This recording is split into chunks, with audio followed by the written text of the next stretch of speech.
Hi everyone, we're coming to you today from Denmark, and we are on the northern Jutland Peninsula at the site of Tustrup. And this is a very important Neolithic site, and it's really cool, and I hope you enjoy our little trip here.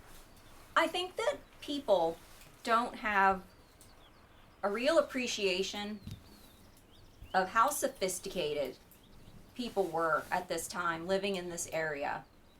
I think people think that they were, I don't know, living in caves or something, but actually the megalithic structures are the least impressive thing that people were doing at this era.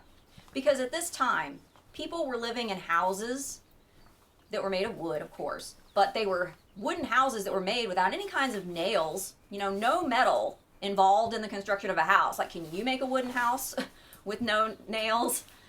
We also know that in Sweden, which is very close to here, and they were all part of the same culture. You got the same culture, the funnel beaker culture, in southern Sweden, Denmark, northern Germany.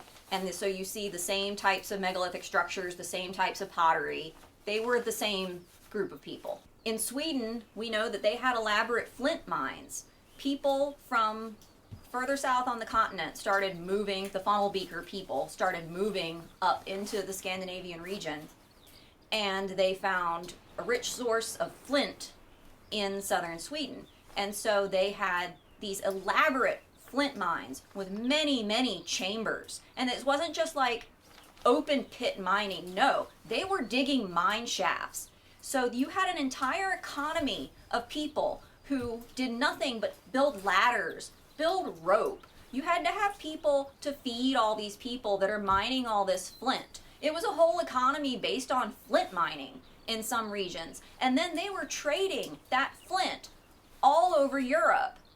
And then they were exchanging, for other goods from other regions. There were elaborate networks of trade and communications all throughout Europe at this time. But I don't know, I think people think that 5,000 years ago, people were eating raw meat and bashing each other over the head with clubs instead of making like elaborate mines and elaborate structures and houses.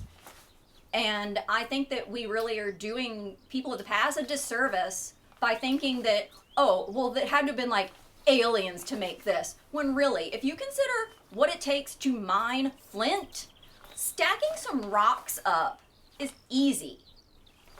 Because with the flint mines, they know that certain shafts had to be refilled before you could make another shaft. That requires quite a sophisticated sense of engineering and ingenuity, which is where the word engineer comes from, by the way. So people were really smart 5,000-6,000 years ago. They weren't stupid. If you've ever heard of Ötzi the Iceman, or Ötzi in German dialect, he was a Copper Age, but also Neolithic Copper Age, from right around the same time period that this monument was built. And we went to this cute little village in Austria, which is near where Ötzi was from, and they have a little recreated Neolithic village, and I'll show you some pictures that we took when we visited there a few years ago. And as you see, they had wooden houses that look like something you could live in now. They had animals. They grew crops. They grew wheat. They grew beans. Now we're hundreds of miles from there, so they were just starting to work with copper, and that's why Ötzi had a copper axe. But up here, you don't really find any of that metal. But people living that kind of lifestyle were contemporary to these megalithic structures in Northern Europe. And when you look at their little village, you really see that they really weren't that primitive. Ötzi was wearing shoes that were clearly made by somebody who was an expert at shoemaking. Yes. And he had a bow and arrow. He had an axe. He had medicinal mushrooms. He had fire-starting mushrooms. He had a birch bucket that he kept embers to start a fire in. He wore clothing that was sewn. He had shoes that were made by a shoemaker. Like, these people were sophisticated. And I don't think that we do a good job of educating people of what life was really like 5,000-6,000 years ago. I hope you enjoyed this video, and if you did, please give it a thumbs up, and please subscribe for more history and travel videos, and I'll see you in the next one. Bye!